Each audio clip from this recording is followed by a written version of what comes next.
belakangan saya tahu ternyata itu bukan syarat dari BI, tapi syarat internal bank yang bersangkutan.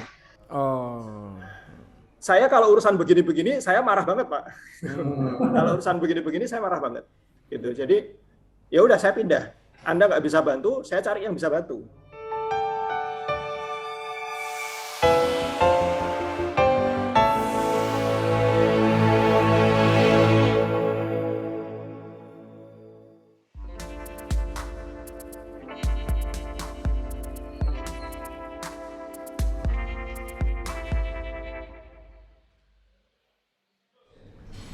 Assalamualaikum warahmatullahi wabarakatuh. Jumpa lagi dengan saya Iman Nikmatullah dalam secangkir inspirasi bersama Kafose. Tetap menginspirasi, mencerahkan dan mencerdaskan. Di sore hari ini kita akan ngobrol-ngobrol tentang curhatnya para pengusaha jatuh bangun bersama Bank Syariah. Bersama kita sudah hadir namanya Om Suni Muhammad Wate. Selamat sore Om Suni. Alhamdulillah, selamat sore Pak Iman. Apa kabar, sehat? Alhamdulillah, sehat walafiat. Alhamdulillah. Saya izin mengenalkan Bang Suni dulu nih. Beliau adalah pengusaha percetakan yang juga pendiri dari Lingkar Studi Ekonomi Syariah, anggota FOSE juga dari UIN Jakarta. Beliau pernah punya pengalaman dapat pembiayaan dari Bank Syariah. Nanti kita akan dengar ceritanya. Di sebelah kirinya Bang Suni ada Om Sidik Haryono. Assalamualaikum. Waalaikumsalam. Bang Iman Nikmatullah. Sehat Om Sidik? Alhamdulillah, kita tetap jaga sehat ya. Beliau adalah ownernya Cafe Rest for Sure yang juga mantan kepala wilayah ya, cluster manager ya di salah satu bank syariah swasta buku 4, artinya bank yang cukup besar, punya pengalaman ngurusin bank syariah, tapi saat ini beliau bukan orang bank syariah. Diskusi kita akan dilengkapi dengan ada nanti Pak Muhammad Zaki. Assalamualaikum Pak Zaki. Waalaikumsalam. Tetap sehat ya Pak Zaki? Alhamdulillah, sehat-sehat. Saya izin mengenalkan beliau adalah owner dari perusahaan ternama yang berbisnis busana muslim dan muslimah dengan brand Pans ya Pak Zaki ya? Ya, betul. Mudah-mudahan bisnisnya selalu berkah dan sukses selalu. Amin, amin. Terima kasih. Sore hari ini kita akan ngobrol-ngobrol santai tentang curhat belak-belakan pengusaha jatuh bangun bersama Bank Syariah. Kita akan dengarkan nih Pak Zaki dari Semarang. Mohon ceritakan dong awal cintanya Pak Zaki dengan Bank Syariah sampai bisnis Pak Zaki sampai sebesar saat ini. Monggo Pak Zaki, mohon curhatnya, sharingnya, silakan. Terima kasih Mas Iman. Saya ini kan mewarisi perusahaan keluarga dari orang tua ya, toko busana muslim, toko pakaian biasa awalnya, terus kemudian lebih dikenal sebagai toko busana muslim di akhir tahun 90-an itu. Nah, orang tua saya itu tadinya itu sangat-sangat apa ya istilahnya, maunya tuh safe gitu ya, artinya dagang itu semuanya beli putus, tidak ada hutang pada supplier. Hutang kepada bank juga nggak mau, konven ya pada saat itu ya, kita bicara belum ada bank syariah pada zaman itu. Nah, jadi pokoknya tidak pengen ada beban, seandainya naudzubillah min dzalik tiba-tiba ada sesuatu dengan usaha itu nggak ada tanggungan pada orang lain gitu, ceritanya begitu. Nah, kemudian tapi kan kemudian bisnis berkembang sampai pada satu waktu kita ini akan buka outlet baru, outlet cabang. Nah, di situ mulailah kita berpikir, karena kalau nunggu modal sendiri kapan nih bukanya kan begitu. Nah, maka mulailah kita di situ berkenalan dengan salah satu bank syariah pemerintah pada waktu itu ya, bank syariah pemerintah. Terus ya alhamdulillah berjalan lancar. Saya masih ingat waktu itu akadnya musyarakah untuk modal kerja. Jadi yang ada di mindset kami, modal kami inilah yang kami gunakan untuk investasi, sedangkan untuk perputaran itu yang menggunakan pembiayaan dari bank syariah. Prosesnya juga tidak sulit sih pada saat itu, alhamdulillah lancar-lancar gitu, dan itu juga pastinya kan setelah kami membaca cukup banyak tentang bank syariah ya, karena kan saya beda background jelas dengan Bang Suni tadi ya. Jadi yang tadinya orang tua itu tidak mau sama sekali berhubungan dengan pembiayaan, bank syariah pun tadinya tidak mau, apalagi bank konven. Tapi kemudian dari literasi yang saya peloreh itu, kita bisa diskusi dan ada pencerahan di sana. Alhamdulillah juga ketemu dengan pihak bank yang sangat kooperatif, gitu ya. Jadi disitulah kami mulai pembiayaan dengan bank syariah. Kira-kira gitu Mas Iman, awal mulanya. Waktu itu Pak Zaki dapat plafon pembiayaan berapa Pak di awal Pak? 5 M ya. 5 miliar ya. Dan sama-sama prosesnya menurut Pak Zaki sebagai pengusaha cukup mudah ya? Cukup mudah, alhamdulillah. Baik, saat ini bisnis Pak Zaki omset setahun berapa Pak? Kira-kira? Ya berapa ya? Mungkin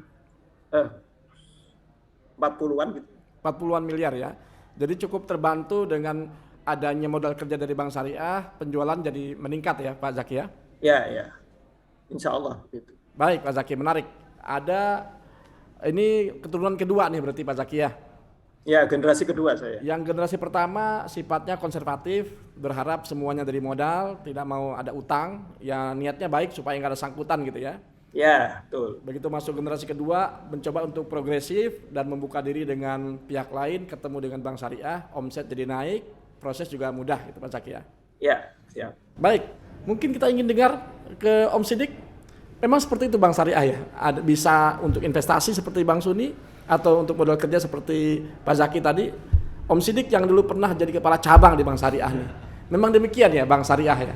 Kasih pembiayaan musyarakah, murabahah gitu? Iya Pak Imam. Silakan Om Sidik bisa sharing. Pengalaman saya waktu menjadi bankers ya, karena saya sekarang sudah bukan bankers ya. Bahwa bankers itu ketika melihat ada satu potensial customer gitu ya, potensial nasabah, kami akan lakukan pertama pasti pendekatan dulu. Kita kenal dulu karakteristiknya bagaimana, karakternya bagaimana. Ini tukang orang-plang atau tidak ini kan. Kami lakukan trade checking nih. Kami akan ketika antum jadi nasabah dulu, ketika antum dipilih jadi nasabah pembiayaan di sebuah bank gitu ya. Orang bank itu akan nanya naik kemana-mana. Si fulan itu kalau ke supplier lancar tidak bayarnya. Bagaimana si fulan itu di mata para buyernya, para suppliernya, para kompetitornya. Dan orang bank syariah itu dia punya BI checking tuh, SID. Kalau dulu BI checking ya, sekarang SID ya. Pak Suni ini punya fasilitas di bank lain tidak? Kalau punya, kolektibilitasnya itu lancar atau tidak lancar, kan gitu ya. Terus kemudian ketika ini Pak Suni itu bagus nih, track recordnya bagus, kemudian bisnisnya bagus, kemudian sebagai bankers yang benar gitu ya, kami akan kemudian melakukan analisa nih, membuat struktur pembiayaan yang paling pas buat beliau. Struktur pembiayaan itu bisa dalam bentuk, kalau untuk komersil bisa dalam bentuk investasi atau dalam bentuk modal kerja. Oke. Kalau dalam bentuk modal kerja itu biasanya jangka waktu 1 tahun Om. Antum waktu itu dapat investasi atau modal kerja? Investasi ya Pak Surya? Bentuk murabahah dan musyarakah. Oke, murabah atau musyarakah?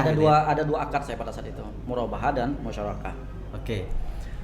Bisa bentuk investasi. Investasi itu kalau pembiayaan itu dibarengin dengan nasabah mendapatkan kenaikan aset. Ya. Itu investasi. Tapi kalau nasabah membutuhkan pembiayaan dari bank untuk membayar inventorinya atau untuk membayar ke suppliernya, maka fasilitas yang paling tepat adalah modal kerja. Ya. Sifat modal kerja biasanya tahunan, kemudian roll over, perpanjang. Pak, jatuh tempo perpanjang lagi ya, gitu. Itu modal kerja.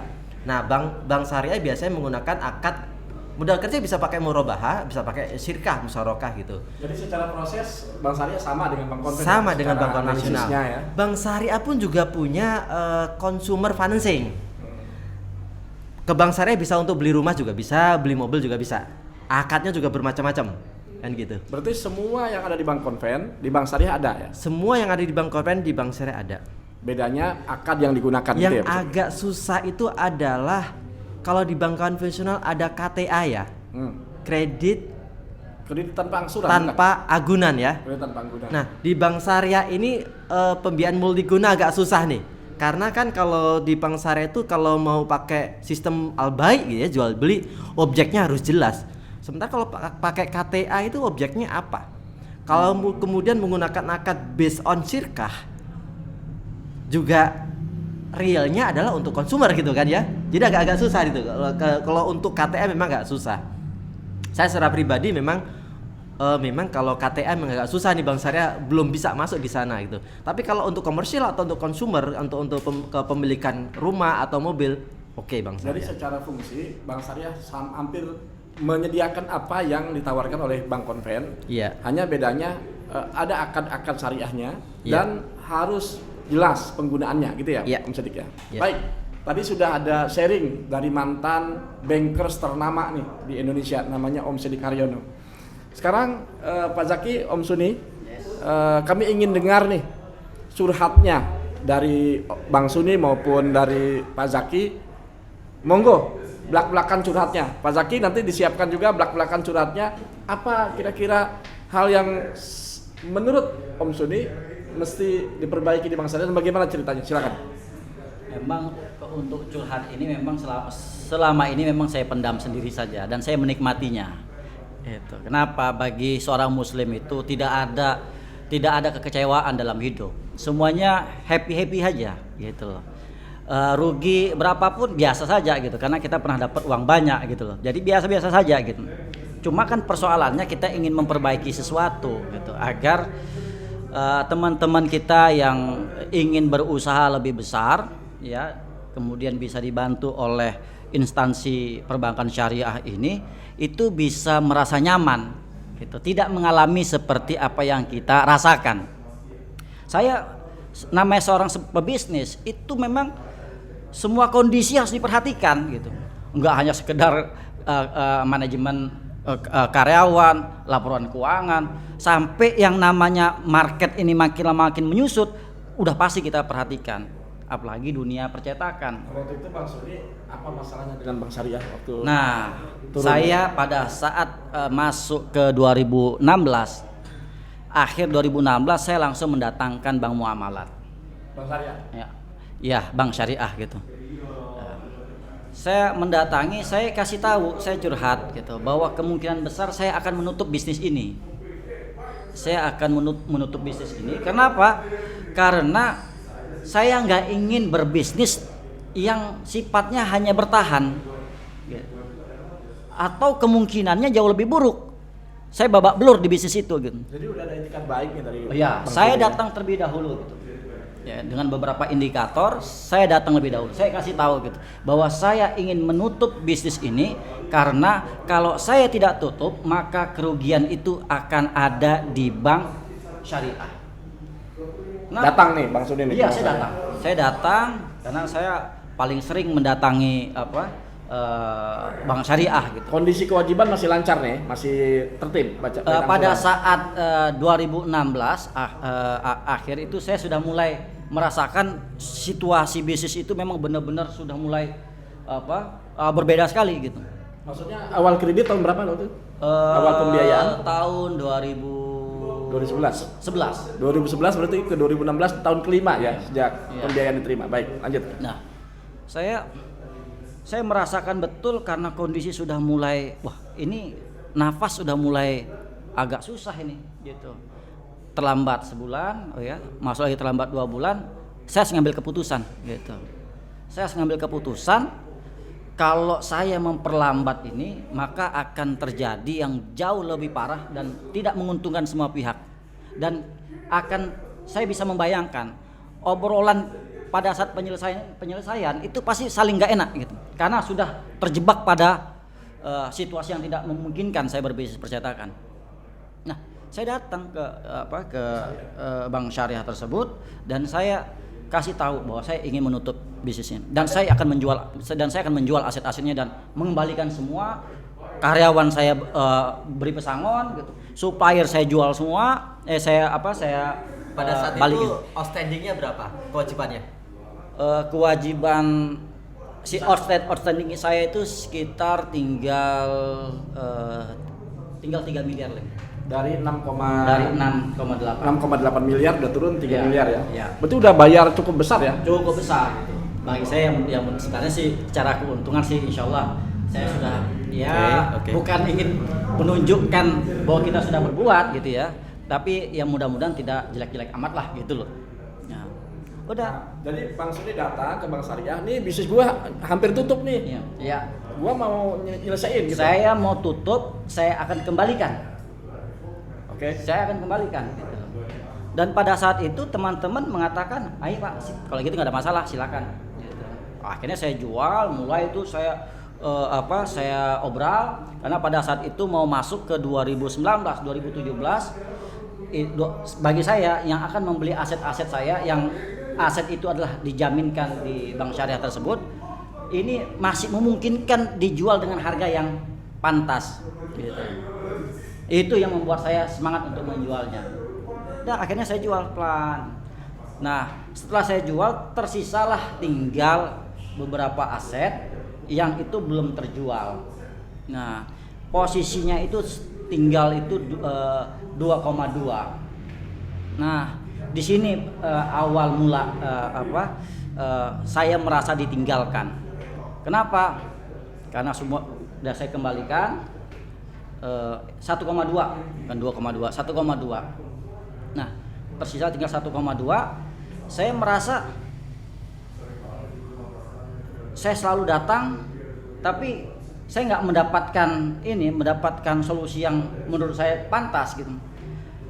Saya punya aset, mau saya ganti jaminan karena jaminan saya ada di bank syariah tersebut. Ingin saya tukar karena memang jaminan itu ya syukur alhamdulillah saya punya pembeli. Saya sudah kasih tahu ini memang uangnya untuk Anda juga, tapi saya punya aset baru yang ingin saya selesaikan semua. Nah, saat itu karena tersisa 1,2 itu saya ingin negosiasi ke bank syariah. Oke, saya punya aset properti, saya ingin lepas. Karena bagi saya masalah berlarut-larut itu nggak enak.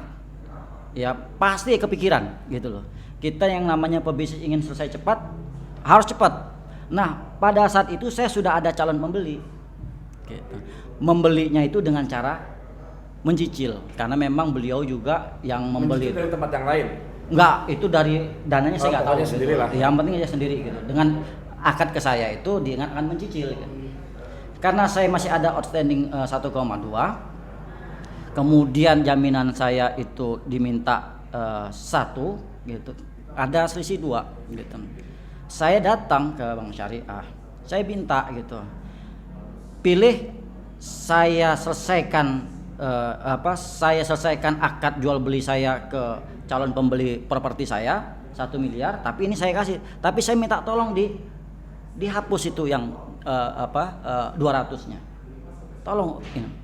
Atau kalau memang masih mau bertahan ya, tunggu, saya pasti akan jual properti saya dengan aset saya pasti jauh lebih mahal. Karena memang harganya memang mahal. Gitu. Perkiraan saya itu 1,5 1,8 itu saya bisa dapat. Tapi saya nggak ingin memperlama masalah saya gitu. Ketika ada calon pembeli yang menurut saya itu memang tepat, saya lepas. Ini pertolongan. Saya negosiasi. Kalau mau ayo, kalau enggak tunggu aja nanti. Saya akan lunaskan nanti kalau memang terjual asetnya gitu. Alhamdulillahnya jawabannya itu ya gini aja Pak. Bapak buat surat permohonan ya. Nanti kami akan usahakan dari dalam. Ya, nanti Bapak masukin aja gitu. Nanti kita akan coba di dalam. Yang namanya kita mendapatkan angin surga begitu, ya saya lepas tuh aset dengan 1 miliar dengan pola bertahap. Ya syukur alhamdulillah, masuklah saya di angka sampai terus pelan sampai di angka 600, gitu. Ya, sampai 600 itulah mulai yang namanya itu nggak dianggap yang namanya itu 1M harapan saya itu tidak dianggap lagi gitu. Kami tidak pernah ngomong begitu disetujuin atau tidak setujuin Pak. Kami cuma mengusahakan. Nah itu pangkal masalahnya gitu. Waduh. Jadi uang udah di store 1 Iya, miliar. udah 600 saya masukin 600, gitu loh. okay. Tiba-tiba baru mulai ada pembicaraan. Ini belum kita setujuin Pak. Gitu. Tidak disetujuinya karena apa? Karena merasa ya karena mereka tetap outstanding itu ya 1,2 gitu. Yang tidak disetujui itu adalah diskon 200 Iya. jutanya tidak disetujui. Iya, itu gitu. Padahal beliau sudah terlanjur menjual asetnya, Iya. dibayar sudah masuk 600. Iya. Ketika masuk 600, ternyata diskonnya nggak ternyata Nggak jadi, Pak. nggak Jadi disetujuin, bayar gitu. 1,2. Loh ini kok Oke. Oke, gitu. kita jadi wah Simpelnya gitu ya problemnya. ya, kita jadi wah subhanallah haula wala quwata illa billah. Udah begitu aja la haula wala quwata illa billah. Subhanallah. Ya, ya, kan? ya. Nah, terus berlanjut dan saya hampir setiap bulan itu saya mendatangi ke Bank Syariah tersebut. Bang Suni yang datang ke Saya Bank Syariah. bahkan saya ngubungin terus ke ibaratnya orang yang bertugas mengurusin perusahaan Bang saya. Suni, tapi waktu itu Bang Suni nggak sampai dilelang ya. Oh, Artinya enggak. Bang Suni inisiatif sendiri menjual Oh aset iya. itu ya. Oke. Hanya itikat baik dari Bang Suni untuk melunasin sebesar 1 miliar nggak dikabulkan karena nggak dikasih diskon. Bang Suni, Iya. 1,2 itu outstanding pokok atau outstanding pokok plus margin? Outstanding pokok. Outstanding pokoknya memang 1,2. Iya, 1,2. Artinya memang sebenarnya Bank Syariah tersebut adalah menginginkan untuk mengambil hak dia dari outstanding pokoknya. Iya, gitu. Sementara Bang Tapi Suni ya, pengen 200 di diskon. iya, saya ingin minta diskon. Kenapa? Diskon atas pokok tapi. Karena saya lagi ingin menggadaikan menjual aset saya. Kalau mau 1,2 bilang dari awal, mendingan saya tunggu calon pembeli yang bisa pantas gitu loh. Coba caranya itu Nah. dari oknum Bang Suni ini masuk duitnya Ya, gitu nanti ya. kami usahakan. Nah, Ya, ketika ya. ingin diusahakan itu di tengah jalan, saya ditinggal sendirian dan saya hanya la haula wala quwata illa Dan Bang billah. Suni kecewa dengan itu. Orang muslim itu gak boleh kecewa gitu. Itu persoalannya. Gitu. Oke, Bang Suni. Oke. Mungkin Pak Zaki kali ya. Baik. Pak Zaki nih kita akan dengarkan ya. Tadi kita sudah dengar curhatnya Bang Suni. Katanya silakan aja store, nanti kami proses. Begitu duit di store, ternyata ditolak tuh permohonannya sehingga jaminannya nggak bisa keluar gitu ya. Pak Zaki, ini tadi Bang Suni kisahnya kisah yang nggak enak ini. Yang namanya hubungan percintaan kan kadang-kadang ada marahnya ya, ada ngambeknya. Tadi Bang Suni ada ngambeknya tuh. Kira-kira di kisah Pak Zaki nih, pengalaman Pak Zaki dengan Bank Syariah, ada nggak hal-hal yang ya mungkin menurut Pak Zaki ada semacam ngambek-ngambeknya atau nggak enaknya? Monggo Pak Zaki silakan. Terima kasih. Saya atau kami ya, perusahaan kami alhamdulillah tidak pernah mengalami yang sedemikian hal seperti yang dialami oleh Bang Suni tadi. Jadi mungkin kasusnya tidak apple to apple sekali ya. Tapi saya bisa share apa yang menurut saya memang itu kurang mengenakan ataupun apa yang itu sisi positifnya gitu. Nah, yang pasti kami berhubungan dengan Bank Syariah itu kan tidak hanya satu ya, tidak hanya dengan Bank Syariah pemerintah, Bank Syariah swasta juga pernah. Akad juga kami pernah gonta-ganti, pernah pakai musyarakah biasa, pernah pakai murabahah, pernah pakai musyarakah mutanakisah. Nah, ini yang mungkin sedikit negatifnya itu adalah kadang-kadang pengalaman saya pindah dari satu bank ke bank lain yang alhamdulillah jauh ini pasti syariah gitu ya. Itu lebih karena memang kebutuhan kami tidak terpenuhi. Mereka tidak bisa membantu apa yang menjadi kebutuhan kami. Rata-rata itu persoalan administratif sebetulnya. Jadi bukan soal perusahaan kami qualified atau tidak, tapi ada persyaratan administratif yang kami tidak bisa penuhi. Nah, disitulah saya ya kadang negosiasi ya gitu ya. Cobalah istilahnya bisa nggak ini dikasih kelonggaran untuk syarat ini. Toh ini bukan sesuatu yang melanggar hukum, bukan sesuatu yang sifatnya pemalsuan dan lain sebagainya. Itu pernah waktu itu ada kejadian misalnya kita mau naik plafon. Oh kalau naik plafon syaratnya begini Pak, syarat dari BI begini. Belakangan saya tahu ternyata itu bukan syarat dari BI, tapi syarat internal bank yang bersangkutan. Oh. Saya kalau urusan begini-begini, saya marah banget, Pak. Kalau urusan begini-begini, saya marah banget. Gitu. Jadi, ya udah saya pindah. Anda nggak bisa bantu, saya cari yang bisa bantu.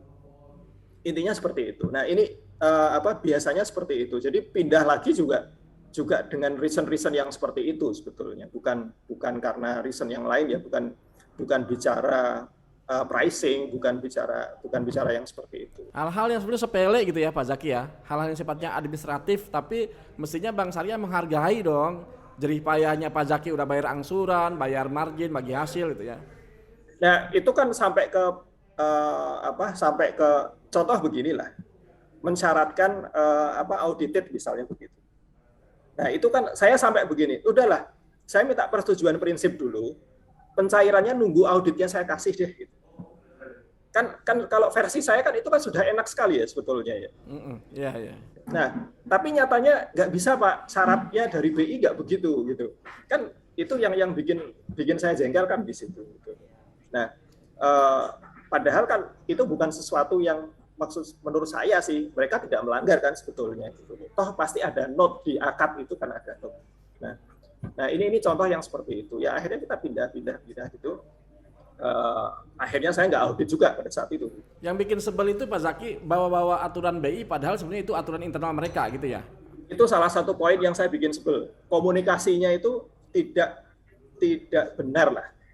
Saya tidak bilang bohong ya, tapi bisa jadi di internal mereka sendiri informasi itu tidak valid gitu. Itu salah satu yang bikin masalah. Nah, ini contoh sampel ya. Terus kemudian dengan pindah-pindah itu dengan berbagai akad itu, tapi secara umum sih perjalanannya itu sebetulnya kalau saya merasakan itu sesuatu yang sangat nyaman ya. Bermuamalah dengan bank syariah itu sesuatu yang sangat nyaman. Satu hal yang mungkin perlu saya sampaikan adalah saya jaga betul amanah dalam akad itu. Artinya saya tidak berhenti bersikap atau syariah itu hanya pada saat pemilihan.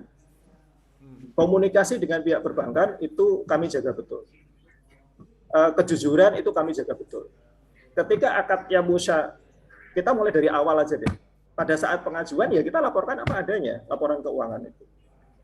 Pada saat akad berjalan, untuk yang akadnya musyarakah misalnya kan ada proyeksi, ya kan, ada proyeksi, ada realisasi. Ya. Kalau realisasinya lebih rendah, saya laporkan lebih rendah. Realisasinya lebih tinggi, saya laporkan lebih tinggi. Apa adanya gitu. Nah ini sesuatu yang kami jaga betul gitu ya sampai di akhir. Gitu. Nah itu salah satu yang saya bisa sampaikan. Oh iya, kalau bicara yang sangat saya merasakan terbantu itu ya pada saat kondisi pandemi ini. Mulai pertengahan Maret 2020 ya, mulai Maret 2020 gitu. Nah, itu kan jelas omset jatuh sekali gitu ya. Artinya kemampuan kita untuk bayar pun kan juga turun pada saat itu. Sementara uang cash kami sudah jadi inventory semua. Kan seperti itu. Dan alhamdulillah kan memang dari pemerintah juga ada program relaksasi. Kita pakai itu ke pihak bank syariah, alhamdulillah disetujui. Jadi penundaan pokok, keringanan margin, bahkan untuk yang akadnya musyarakah, itu juga nisbahnya itu tetap. Artinya kalau misalnya saya punya omset itu hanya 10% dari proyeksi, realisasinya 10%, ya saya bayar hanya 10%. Dari proyeksi tadi. Jadi Pak Zaki di akad musyarakah itu pada saat jatuh di masa pandemi ini bayar ke bank syariah jadi kecil gitu ya Pak Zaki ya? Iya. Oleh bank syariah. Bagi hasil yang saya bayarkan kecil. Itu untuk akad musyarakah karena kan akadnya macam-macam ya gitu ya. Kalau yang untuk akad seperti murabahah atau musyarakah mutarakisah karena memang modelnya margin ya mau nggak mau ya gitu. Tapi itu pun terbantu dengan ada diskon margin juga sebetulnya pada saat itu. Artinya Bank Syariah juga di masa pandemi yang membuat Pak Zaki bisnisnya sulit, jatuh pendapatannya, Bank Syariah juga menerima ya, bagi hasilnya jadi berkurang gitu. Iya, sama sekali tidak ada komplain gitu ya. Kan kita hanya koreksi proyeksi gitu ya. Kita hanya koreksi proyeksi, dan itu pun nggak sebetulnya bisa dibilang nggak terlalu banyak berubah. Koreksi proyeksi itu kan sebetulnya kalau saya dengar lebih kepentingan OJK misalnya begitu ya, supaya tidak kemudian nasabah ini dianggap performance-nya jelek kan begitu. Tapi intinya sih apa yang diterima Bank Syariah jadi lebih kecil dari yang diproyeksikan, dan itu no problem. Tidak kemudian dikompensasikan di akhir, itu enggak. Menarik Pak. Justru ini kelebihannya Bank Syariah ya Pak Zaki ya? Ya, saya tidak yakin di Bank Konven ada yang bisa seperti itu. Ya, menarik Pak Zaki. Cuma memang kekesalan Pak Zaki cuma satu, ribet, kenapa sih harus maksain pakai laporan keuangan audited gitu ya untuk nambah gitu? Sebetulnya itu juga saya bisa memaklumi syarat itu. Cuma kan yang tadi contoh saya sampaikan itu kan ketika saya negosiasi, udahlah persetujuan plafonnya dikasih dulu, penambahan realnya cairnya nanti aja kalau saya udah kasih laporan auditnya. Oh, tetap mau ya, tetap mau cuma nanti gitu ya? Iya. Nah itu akhirnya ya udah saya nggak pada saat itu akhirnya saya nggak naik plafonnya di bank lain jadinya gitu. Saya harus berikan aplaus nih kedua nasabah Bank Syariah ini, baik, kemudian jujur, dan mau menghadapi masalah dihadapi gitu. Bang Suni datang, kemudian Pak Zaki juga memahami. Saya malah kalau menghubungi teman-teman Bank Syariah itu, saya malah merasa mereka kalau saya hubungi malah responnya lama sekali. Malah pas Bang Suni yang lebih rajin ya. Iya, saya merasakan begitu. Ini kenapa? Jadi sebenarnya Bank Gimana Syariah itu Suni? sangat beruntung memiliki nasabah Ini seperti dua mereka. nasabah ini Gitu. baik-baik banget, tapi di Bank Syariahnya ya mungkin lebih ke mereka juga harus patuh pada aturannya, patuh pada atasannya. Gimana Om Sidik? Emang aturan tuh nggak bisa dirubah-rubah gitu ya? Om Iman, kalau saya perhatikan dan pelajarin apa yang dirasakan oleh Pak Suni dan Pak Zaki tadi, itu sebenarnya ada permasalahan di seni bagaimana menjadi seorang bankers, ditambah lagi dia menyandang Bank Syariah. Seni menanganin nasabah pembiayaan itu seni, ditambah lagi dengan dia menyandang dia sebagai banker syariah, harus beda dengan bank konvensional, harus beda dengan bankers di bank konvensional karena dia menyandang amanah sebagai bank syariah. Bentar, kalau Bank Konven, tadi kalau kayak kata Bang Suni tadi minta diskon pokok atau haircut, emang boleh di Bank Konven? Di Bank Konven itu memungkinkan jika ya Bang Suni ini sudah menjadi nasabah macet. Satu, ketika Bang Suni sudah menjadi nasabah macet, jaminannya akan dilelang. Sebelum dilelang, Bang Suni dikasih waktu berapa lama untuk negosiasi. Itu kan, negosiasi, ruang-ruang negosiasi bank konvensional juga ada. Kemudian di internal bank konvensional itu biasanya biasanya dia masuk departemen remedial, Om.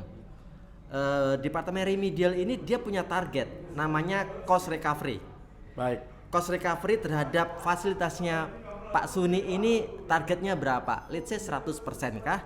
Atau let's say 100% ditambah dengan kewajiban kalau konvensional ya, bunga tertunggak ditambah denda, tambah penalti, macam-macam lah konvensional. Itu kan minta bunga tuh. Ini boleh nggak harkat Pokok nih? bunga denda ya. Utamanya ini. Kemudian kalau memang sudah macet bener-bener macet call 5 itu istilah bank itu di call 5. Kalau udah nggak bisa, jaminnya tinggal satu gitu kan. Oke, ini udah nggak bisa. Oke, kemudian bank konvensional itu akan melakukan write off atas denda. Oke, denda dihapus. Penghapusan utang ya. Penghapusan denda. Oke, penghapusan denda. Penghapusan bunga. Terakhir Om, akan dilihat penghapusan pokok. Tetapi mereka punya target nih, biasanya orang remedial udah tahu targetnya berapa nih cost recovery-nya, 100% kah atau 80% atau 50%. Nah, case-nya beliau tadi di bank syariah tersebut di internal dia itu harus masuk ke polisi internal, pemegang limit untuk rate of pokoknya siapa itu kan. Biasanya bisa satu direksi atau dua direksi atau bahkan semua direksi untuk rate of dia. Di internal dia belum oke, belum settle berapa persen yang harus berapa persen keputusan dari pemegang limit untuk menghapuskan pokok, tetapi orang cabangnya yang tidak punya limit sudah berani ngomong. Oke. Salahnya Itu di situ. tadi dari awal Om. Seni sebagai seorang bankers. Baik, Gitu. Bang Om Sidik, kita jeda dulu ya, karena kita akan mendengarkan nih Pak Zaki, karena di Semarang sepertinya sudah mau maghrib nih Pak Zaki ya.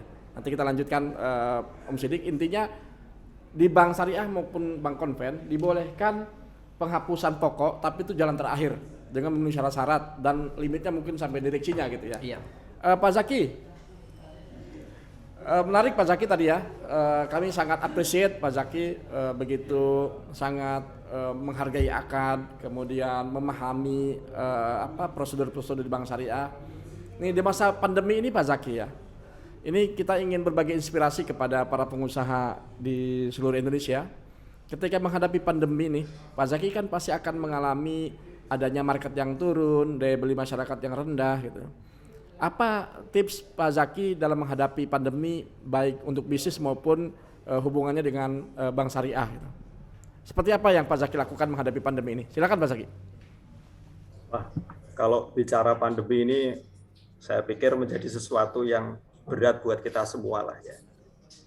Mungkin ada beberapa jenis usaha yang di situ justru omsetnya naik, gitu. Tapi rata-rata kan ya kondisinya seperti inilah. Memang daya beli masyarakat juga banyak yang turun. Jadi kalau kami ini jujur di kondisi seperti ini ya yang penting bertahan. Kita kan kalau di kami ini kan bisa dibilang padat karya, SDM-nya banyak. Jadi yang kami harus pikirkan itu kan ratusan orang yang mereka menerima penghasilan itu dari usaha ini kan itu. Nah itu yang kami masih tetap harus berpikir. Kami tetap harus berusaha semaksimal mungkin walaupun sulit. Ya kita komunikasikan dengan karyawan ya, dengan para pekerja itu bahwa ini kondisi seperti ini, gimana yang kita bisa lakukan seperti ini. Nah, itu yang kita lakukan. Kalau ke customer saya pikir memang sekarang zamannya online, tapi kalau fashion ini sebetulnya agak susah ya kalau di saya itu. Karena existing customer kami itu kan orang-orang yang lebih suka kalau beli baju itu pegang bajunya. Lihat barangnya gitu. Iya. Ya, beda dengan kalau kita beli elektronik ya seperti itu. Ini walaupun ada segmen pasti yang mau beli online ada, tapi kebetulan itu bukan tipikal customer kami ya. Itu yang kami bisa sampaikan itu. Kemudian kalau pihak dengan bank ya saya tadi sudah sampaikan jaga amanah lah sama-sama. Artinya ketika pandemi itu di Semarang itu kan mulai 15 Maret. Itu seminggu omset udah seperti itu, saya langsung telepon. Gitu dengan pihak bank itu ya. Saya bilang, ini kondisi seperti ini, pasti kami kesulitan. Ada solusi nggak dari pihak bank untuk kondisi seperti ini? Karena pasti ini kita akan kesulitan untuk memenuhi schedule yang sudah kita sepakati. Ya alhamdulillah responnya juga cukup baik. Artinya kalau yang dalam hal seperti ini, kemarin pengalaman kami itu justru responsif sekali pihak bank itu. Kalau yang sekarang ini masih kadang bikin jengkel itu justru bukan kaitan dengan pembiayaan, tapi lebih ke kaitan pelayanan sebagai nasabah funding misalnya begitu ya. Yang itu sebagai nasabah biasa lah, bukan kaitan dengan perusahaan juga kadang-kadang begitu. Jadi misalnya internet banking kok ya nggak jalan-jalan gitu kan. Padahal udah ya hal-hal yang seperti itulah gitu. Padahal internet banking lagi dibutuhkan banget di saat pandemi ini ya. Ya, misalnya seperti itu. Kan ini kan contoh ya yang seperti itu. Nah, itu follow up-nya itu mereka hal-hal yang seperti itu tuh kok nggak dikawal ya gitu loh. Padahal ini kan kalau bahasa kemarin Om yang kemarin punya urusan bank syariah 800 miliar itu saya aja seperti itu, gimana nasabah yang lain? Tapi kan Pak Zaki juga bisa bilang, saya yang baik aja, yang amanah aja digituin gitu kan. Kan Pak Zaki ini kan baik, amanah, beberapa hari setelah pandemi langsung calling ke bank syariahnya gitu ya Pak Zaki ya? Ya Ya itulah artinya memang, tapi saya pikir ini sebetulnya bukan by system ya, kalau yang seperti ini mungkin lebih ke personnya gitu. Ini cuma kan ya saya juga nggak enak ya, saya bukan orang yang kemudian harus telepon kepala kantor wilayahnya deh gitu kan.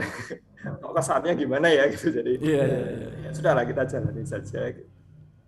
Kira-kira begitu.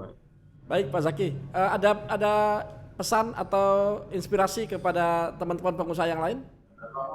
Kalau kaitannya dengan bank syariah sih, dengan perbankan syariah, yang jelas perbankan syariah ini sesuatu keniscayaan lah kalau menurut saya ya. Karena perbankan yang jelas, transaksi perbankan itu kan sesuatu yang nyaris mustahil untuk tidak digunakan oleh pengusaha ya.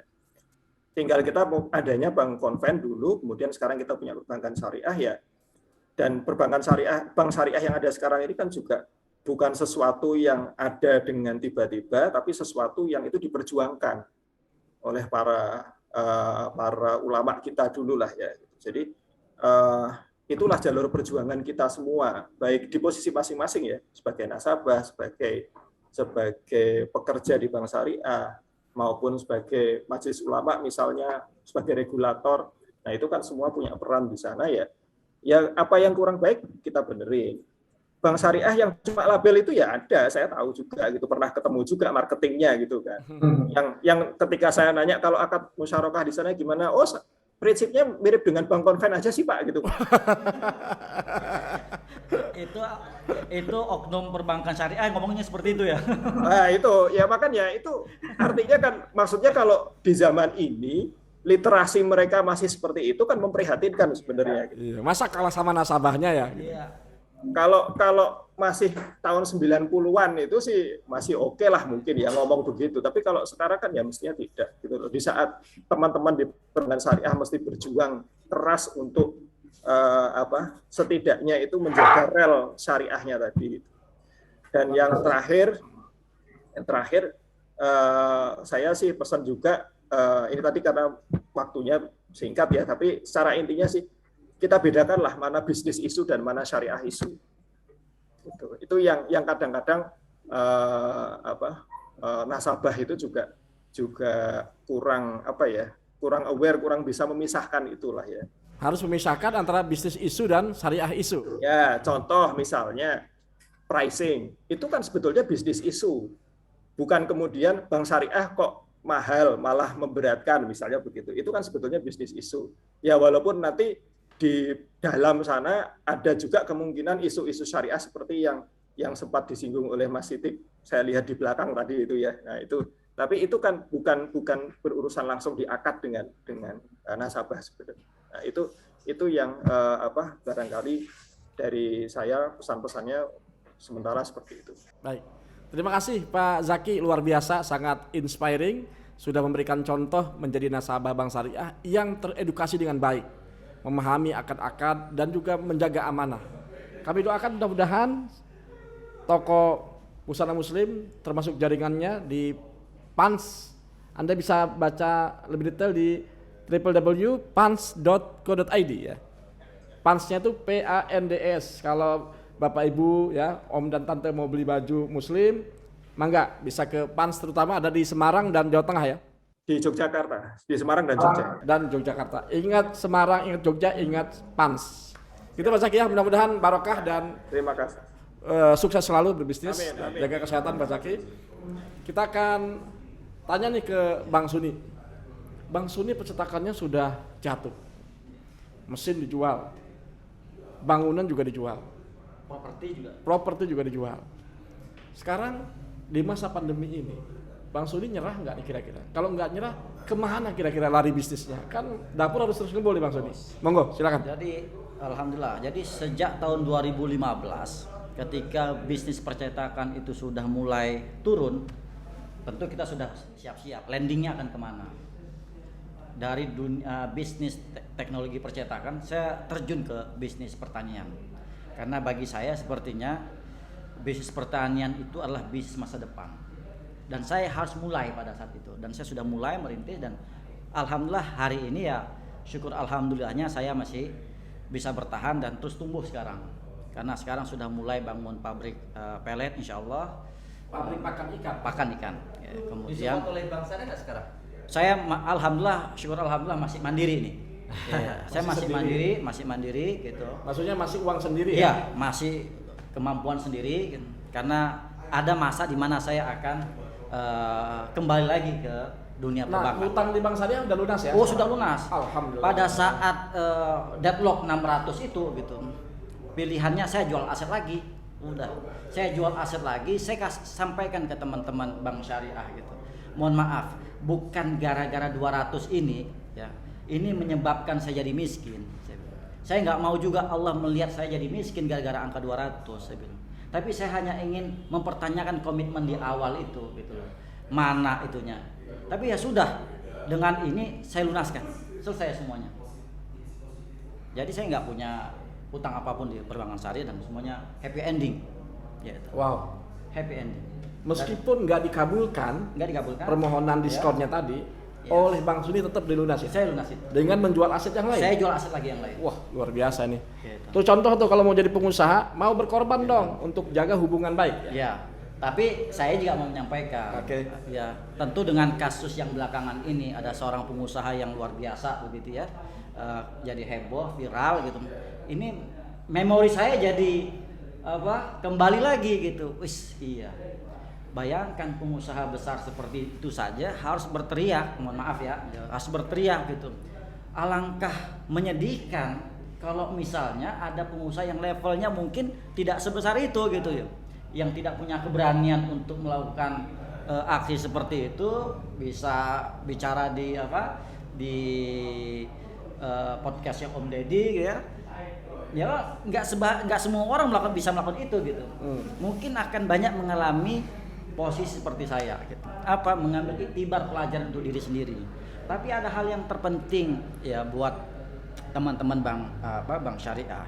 Karena kita memahami yang maksum itu, manusia itu nggak ada yang maksum gitu. Apalagi sebuah institusi pasti banyak keroposnya gitu. Oleh karena itu memperhatikan jangan sampai ada yang keropos itu sangat penting gitu. Dan pengalaman saya ini seharusnya jadi ya pada saat saya berdiskusi sama teman-teman di lapangan itu, sampai teman-teman tuh cuma duduk saja hadap-hadapan sama saya, nggak bisa menyelesaikan masalah gitu loh. Ya cuma bahasanya kami ini ya bekerja Pak. Kami nggak tahu 2 tahun 3 tahun lagi kami masih di sini atau tidak. Kami cuma pegawai. Kami cuma pegawai saja gitu loh. Beda sama Pak Suni gitu ya, yang ya sesulit-sulitnya Pak Suni masih bisa mengerjakan yang lain, bisnis yang lain. Kalau kami cuma bisa menjalankan apa yang sudah menjadi. Saya sampai bilang kalau Anda nggak bisa memutuskan, saya mau bikin ketemu yang sama orang yang bisa memutuskan. Kenapa? Capek saya ngomongnya gitu loh. Capek gitu loh. Jadi suka tertabrak dinding yang tebal iya, ya. gitu loh. Jadi bagi saya itu tidak equal kita. Jadi pemahaman kita tentang akad murabahah gitu ya. Ketika masuk akad murabahah di awal itu kan bahasanya cinta ya. Bagaimana kita memadu kasih sayang, oke semua berjalan. Tapi pada saat proses perceraian ini bahasa saya itu ya, happy endingnya itu kadang klimaksnya nggak dapet, gitu loh. Ini yang saya sayangkan gitu. Seharusnya dia memahami bahwa menyelesaikan masalah itu tidak selalu terikat sama perikatan. Jadi seolah-olah Bang Syariah pengen menang sendiri. Iya. Bang Suni gitu. Jadi mau tidak mau kita sebagai pengusaha yang menghadapi bisnis yang pasti berubah gitu. Bisnis nggak ada yang bisa 100% stabil. Keuntungan itu bisa dipastikan stabil. Nggak bisa gitu loh. Hebat sekali Anda gitu loh. Makanya kenapa semua bank-bank syariah investor besar itu masuknya ke deposito kan? Masuk ke kenapa? Karena itu fix. Jelas. Kalau sektoril udah pasti ada yang namanya gelombang. Nah, ketika masuk badai gelombang itulah perikatan ini menjadi kuncian, jebakan. Gitu loh. Seharusnya kalau kita ingin menyelesaikan masalah keluar dari situ kalau saling percaya gitu. Dah teman-teman Bank Syariah ini sama saya ini nggak punya cacat. Pak Suni ini nggak ada cacatnya, bagus baik gitu. Tapi saya merasakan ini. Jadi orang baik aja disakiti gitu. Iya, bagi saya tuh saya merasakan pikiran dan hati mereka tuh bersama saya. Tapi kaki dan tangannya itu di sebelah sono gitu loh. Itu saya membahasakannya seperti itu. Tapi mereka tidak, menurut Bang Suni, mereka tidak melanggar akad, tapi mereka nggak sayang sama Bang Suni. Iya, itu dia. Itu. Dan bagi saya nih ya, itu masih kurang apa, saya nggak bisa bilang kurang Islami atau tidak ya kan, karena perspektif kita pasti berbeda untuk hal ini gitu. Kurang bijak. Iya, kadang bijaknya terlalu bijaksana gitu, bijak sini itu nggak dapet gitu. Yang sono Ya, aja. yang sana yang bijak gitu, yang sini nggak dapet bijaknya gitu. Iya, iya. Oleh karena itu ya memang sepantasnya itu jangan sampai perikatan itu, apalagi kita memegang nama syariah, kita jauh lebih besar dibandingkan bank-bank yang lain, hatta itu konven. Jangan sekali-sekali mengatakan bahwa kami ini kan senjatanya begitu, beda Pak Suni. Kami ini bank berbeda dengan bank konvensional. Kami asetnya tidak terlalu besar. Yang bank sebelah sana dapat subsidi, yang sebelah sini kita nggak dapat subsidi. Itu jangan dipakai gitu. Kenapa? Kalau itu terus dipakai, Anda nggak bisa besar gitu loh. Anda harus bagaimana caranya mengayomi, harus jangan sampai rigid gitu. Lihat indikator nasabah-nasabah yang memang itu bisa layak untuk Anda percayain. Jadi alasannya basi gitu ya kalau. Alasannya basi. Dan ini ada kaitannya dengan kritikan sebagian teman-teman yang melakukan gerakan anti bank syariah, anti riba gitu. Bank syariah juga bagi mereka tuh sama saja. Bagi saya ini, sebagian teman-teman itu juga besar kemungkinan punya pengalaman yang saya alami. Jadi pada saat ada masalah bisnisnya, proses penyelesaiannya itu tidak bijak sini. Oke. Jadi Bang Suni ingin mengambil kesimpulan bahwa di awalnya mudah, enak, berkah, tapi di ujungnya itu kadang-kadang suka menyakitkan gitu ya. Iya. Kita ditinggal sendiri. Ditinggal sendiri, meskipun tidak melanggar akad. Iya. Bang Suni, terakhir nih, apa yang kira-kira oleh Bang Suni bisa dibagi inspirasi kepada para pengusaha di masa pandemi ini? Sebagai Muslim, saya merasa yakin badai itu pasti berlalu. Sepanjang kita terus bergerak, apalagi di masa pandemi. Saya bilang sama teman-teman saya, kalau kita sebagai pengusaha hari ini, kalau kita tidak bisa bangkit, maka kita akan mati. Pilihan kita itu kita harus bangkit besar. Karena semua perusahaan-perusahaan hari ini dalam kondisi ada yang masih menghadapi masalah, beban masalah besar, belum keluar dari masalahnya, dan hari ini saya merasa saya nggak punya ganjalan itu. Saya jauh lebih cepat untuk berlari. Jadi karena saya nggak punya beban. Ya. Karyawan saya tidak sebanyak yang seperti dulu, ya. Kemudian saya tidak punya beban cicilan apapun. Kemudian ya insya Allah saya melihat ke depan ini dengan bisnis yang saya rintis ini, ya, insya Allah jauh lebih besar dibandingkan apa yang saya lakukan 10 tahun yang lalu. Menarik. Gitu. Dari percetakan ke pertanian dan perikanan ya. Iya. Jauh banget itu. Jauh banget. Tapi itu sepertinya kekuatan masa depan bangsa ini, karena sulit kita menghadapi dunia digital hari ini kalau nggak punya produk sendiri. Baik, luar biasa. Tetap semangat, bangkit. Tadi Pak Suni sudah cerita tentang pengalamannya jatuh di bisnis percetakan, lalu kemudian memulai di bisnis perikanan. Jadi teman-teman semua yang mau pesan ikan patin, ikan nila, atau bahan pakan ikan bisa pesan langsung ke Pak Suni ya. Tapi sayangnya ini seringkali jumlah yang beli lebih banyak daripada stok ikannya, gitu ya Pak Suni ya. Jadi over demand sekarang ya. Sehingga Bang Suni sekarang nolak-nolakin beberapa pembeli kalau jumlahnya sedikit, gitu Bang Suni ya. Baik, inspirasi dari Bang Suni sudah kita dengarkan. Tinggal yang terakhir dari Om Sidik. Mohon closing statementnya nih sebagai mantan banker syariah. Khusus dalam hal apa nih Om? Dalam hal banyak nih. pengusaha berhubungan dengan bank syariah, kemudian pengusaha menghadapi pandemi di bank syariah seperti apa? Mungkin untuk nasihat ke teman-teman yang masih menjadi sebagai banker syariah ya. Iya. Yang pertama begini Om. Yang pertama ada statement yang orang mengatakan jangan berlindung di balik akad. Memang kita harus konsisten dengan akad, tetapi jangan kemudian pada saat ada menyelesaikan masalah berlindung di balik akad. Maksud saya begini. Pada saat penentuan pricing khususnya al-bai' murabahah, teman-teman bank syariah itu seringkali menggunakan paradigma konvensional. Sorry ini ya.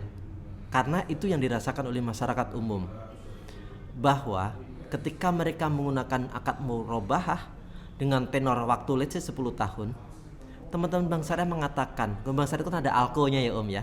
Teman-teman orang Bank Syariah khususnya orang ALKO akan mengatakan, karena ini tenornya 10 tahun, karena ini pakai murabahah, karena murabahah harus fix, sementara 10 tahun adalah uncertain, maka Bank Syariah menghadapi yang namanya uncertain risk. Karena ada uncertain risk, maka Bank Syariah akan menetapkan premium risk. Karena ada premium risk, nah mereka kemudian mengambil rujukan. Karena rujukan nggak jelas nih. Kalau 10 tahun premium risknya berapa? Kan gitu kan. Let's say misal mereka katakan premium risknya 5%. Oke. Konvensional dibandingkan dengan orang ALKO di internal bank itu merujuk pada rate di konvensional. Ya. 1 tahun katakan let's say 5%. Konvensional 5%, teman-teman Bank Syariah ini dalam penetapan pricingnya murabahah 10 tahun dia menggunakan konvensional paradigma. Dia cas menjadi 10% pakai akad murabahah. Oke. Di saat penetapan harganya itu menggunakan konvensional paradigma, paradigma kapitalisme, tapi ketika nasabah itu di akhir ada permasalahan, ketika dia ingin menyelesaikan lunasin percepat, atau dia karena ada penyelesaian ada permasalahan di akhir, dia ingin menyelesaikan murabahahnya, jangan kemudian bank itu berlindung dengan akad murabahah, akad jual beli. Karena 10 tahun adalah 10%, 10% itu margin selama 10 tahun itu berapa itu kan? Itu kalau mungkin flatnya sekitar 6%, berarti kan sekitar 60%. Berarti kalau pinjamannya 1 miliar 10 tahun itu menjadi 1,6 miliar kan gitu kurang lebih ya. Kamu harus lunasi 1,6 miliar sesuai dengan harga jual. Pada saat, saya ulangin, pada saat penetapan price menggunakan conventional paradigm, pada saat menyelesaikan masalah, jangan kemudian kaku menggunakan dibalik akad murabahah gitu ya. Nah, memang harus banker syariah itu harus pakai wisdom Om. Kami ulangi lagi, harus pakai wisdom, kebijaksanaan. Jadi kayak antum Suni, Pak Suni tadi, kalau Bank Syariah itu sudah mendiskon marginnya, mendiskon dendanya, is okay, Mbak. Berarti Bank Syariah hanya ingin mendapatkan cost recovery 100%. Kan gitu kan? Jadi permasalahannya adalah di permasalahan tadi, saya bilang ini adalah seni sebagai bankers. Seni sebagai bankers, bagaimana dia berkomunikasi, bagaimana dia amanah atau tidak gitu kan. Baik, jangan melulu berpatokan pada akad gitu ya. Tapi juga berubah paradigma itu supaya tidak melulu ke konven ya, tidak melulu sebagai kapitalis ya. Tapi juga ada semangat untuk saling berbagi resiko gitu. Iya, ketika ada salah, ada penyelesaian masalah, tolong pakai wisdom, pakai hati nurani. Kembali ke hati nurani. Ke hati nurani. Bank Syariah itu better bank konvensional. Bank Syariah itu harus kita selamatkan. Justru karena bankers menggunakan bankers baju syariah, itu harus lebih cerdas Om. Komunikasinya harus lebih cerdas, komunikasinya harus dengan hati, komunikasinya harus bunyi dengan hati ke hati gitu loh. Jadi jangan kaku formal gitu, jangan gitu. Jadi pada saat saya masuk pada poin tadi, pada saat saya sudahlah saya selesaikan saja semuanya. Dalam benak pikiran saya, toh uang ini juga akan berputar di antara umat. Lah, saya nggak ada ruginya juga kok gitu. Saya nggak duitnya juga buat umat kok. Akan diputarkan sama umat, insya Allah. Saya nggak tahu ada pengusaha yang mana yang dipakai ya, yang mungkin awalnya saya berdebat di situ, khawatir pula Allah nggak ridho pula sama saya kan, saya nggak tahu juga gitu kacamata. Saya khawatirnya karena kita bertindak tuh hati-hati, sudah saya selesaikan saja gitu. Meskipun ada ya tadi itu ada bahasanya itu di prank, bahasa saya di prank sedikit gitu. Nah itu saya kaget, wah saya di prank ternyata. Gitu. Oke. Tapi yang kedua Om, itu yang pertama Om. Ya, terakhir. Yang kedua nih. Yang kedua, namun masyarakat juga harus belajar, ya. Walaupun kami tidak menyalahkan masyarakat, karena masyarakat itu merasakan apa yang dialamin, gitu kan. Masyarakat tidak akan menyalahkan syariahnya. Bank Syariah lebih baik, tetapi masyarakat akan merasakan apa yang dia alamin. Nah, karena masyarakat merasakan apa yang akan dia alamin, ini pesan bagi teman-teman yang masih aktif di Bank Syariah, ini amanah besar loh. Sebagai banker syariah, jadi harus smart, harus aktif untuk memberikan solusi, harus mendengar apa yang dirasakan oleh nasabah dan berikan solusi. Baik. Itu aja sih Om. Terima kasih Om Sidik. para pengusaha dan para bankers, pengusaha Anda harus memiliki semangat bangkit dan Anda juga harus amanah seperti yang dicontohkan oleh Bang Suni dan Pak Zaki tadi. Tetap meskipun dalam kesulitan, tetap memenuhi semua amanahnya dan tidak mau merugikan pihak lain.